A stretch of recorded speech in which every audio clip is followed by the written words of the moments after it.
حضور یہ ارشاد فرمائیے کہ نکاح سے پہلے ایک ہمارے زمانے میں اس وقت بہت ہی اہتمام کیا جاتا ہے جس چیز کا منگنی ہے، اور گویا کہ ایک جزو لازم سمجھا جاتا ہے تو نکاح سے پہلے منگنی کا سلسلہ، اور اس کا بھی باقاعدہ اہتمام کیا جاتا ہے، دعوتوں کا سلسلہ ہوتا ہے، بہت ہی مطلب یہ ایک سلسلہ۔ تو کیا نکاح سے پہلے اسلام میں یہ منگنی کرنا ضروری ہے؟ دیکھیے، منگنی کا جو معاملہ ہے اصل تو یہ ہے کہ نبی کریم صلی اللہ تعالی علیہ وسلم نے ارشاد فرمایا خیر الامور اوسطها، کہ معاملات کے اندر بہترین معاملہ وہ ہے جس میں اعتدال کی روش اختیار کی جائے، نہ تو افراط ہو اور نہ تفریط ہو۔ اسلام کے اندر منگنی کا تصور نہ تو یوں ہے کہ منگنی کوئی چیز ہی نہیں ہے، اور نہ اسلام کے اندر منگنی کا تصور یہ ہے کہ منگنی کے اخراجات جو ہے وہ غریب آدمی کی شادی سے بھی بڑھ کے ہوں اور وہ اس کی وجہ سے پریشانی میں آ جائے، اور ایک عرصے تک منگنی اس وجہ سے نہ ہو کہ اس کے خرچے پورے نہیں ہو رہے۔ دونوں طرح کی منگنی کا ذکر جو ہے وہ قرآن پاک کے اندر بھی ہے۔ اچھا، کہ قرآن پاک کے اندر منگنی کو عربی کے اندر خطبۃن کہا جاتا ہے، نکاح کا پیغام۔ تو اصل میں منگنی جو ہے یہ نکاح کا پیغام ہے، یہ نکاح کا وعدہ ہے۔ تو اب اس کو خطبۃن کہا جاتا ہے۔ ہمارے ہاں منگنی کو مزید جو ہے تھوڑا سا جو ہے وہ طول و عرض کے اندر اس کا اضافہ کر کے اس کو ایک بہت بڑا فنکشن اور ایک اس کو بہت بڑا جو ہے وہ ایک موقع بنا دیا دعوتوں کا اور دیگر چیزوں کا، تحائف کا لین دین۔ بنیادی طور پہ یہی ہے کہ یہ نکاح کا وعدہ ہے اور نکاح کے بارے میں نکاح کا پیغام ہے۔ ایک مرتبہ مل بیٹھ کے آپس میں نکاح کے بارے میں گفتگو کرتے ہیں، اور لڑکے والے جو ہے وہ لڑکی والوں سے رشتہ جو ہے وہ مانگتے ہیں، یا اس کے برعکس بھی ہو سکتا ہے کہ لڑکی والے لڑکے والوں سے رشتہ مانگے۔ اسلام میں دونوں صورتیں جائز ہیں۔ صحیح۔ اب اس میں یہ ہے کہ اب منگنی کی جیسے تقریب ہے، اب اس کے اندر اگر لڑکے والے لڑکی والوں کے ہاں آئے یا لڑکی والے لڑکے والوں کے ہاں گئے تو بہرحال یہ ایک خوشی کا موقع ہے،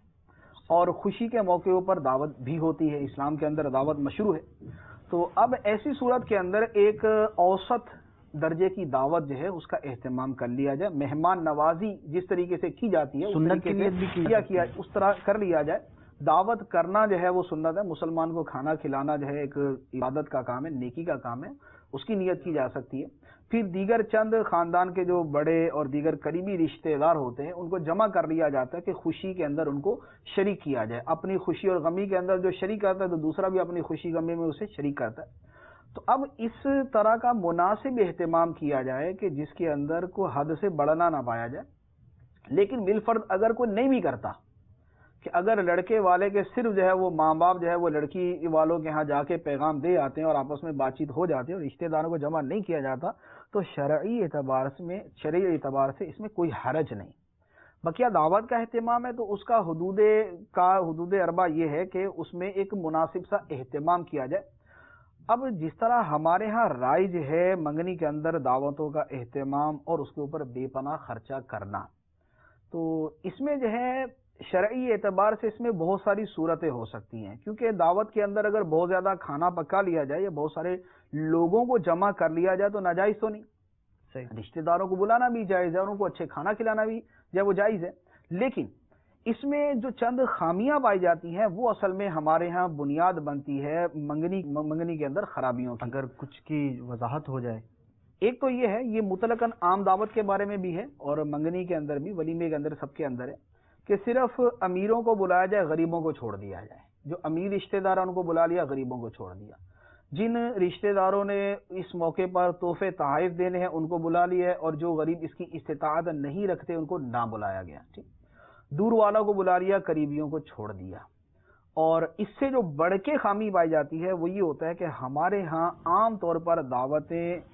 پردے کی قید سے آزاد ہوتی ہیں۔ جی، کسی جگہ مرد عورت جمع ہیں، ان کے لباس بے پردگی پر مشتمل ہوتے ہیں، ان کا آپس کے اندر اٹھنا بیٹھنا، ایک ہی جگہ مرد عورت بیٹھے ہوئے کھانا کھا رہے، سب کچھ ہو رہا ہے، ہنسی مذاق اور موسیقی چل رہی ہے، گانے چل رہے ہیں، ڈانس ہو رہا ہے، ڈانس پارٹیاں کی جا رہی ہیں، نامحرم ویڈیوز بھی آج کل بناتے ہیں، ویڈیوز بنائے جا رہے ہیں، اور اس کے اندر جو ہے وہ نامحرم جو ہے وہ عورتوں کی ویڈیو بنا رہا ہے۔ تو یہ جتنے معاملات ہیں کہ جو بے پردگی کے زمرے میں آتے ہیں، بے حیائی کے زمرے کے اندر آتے ہیں، یہ سارے کے سارے گناہ۔ تو موسیقی گانا، بے پردگی،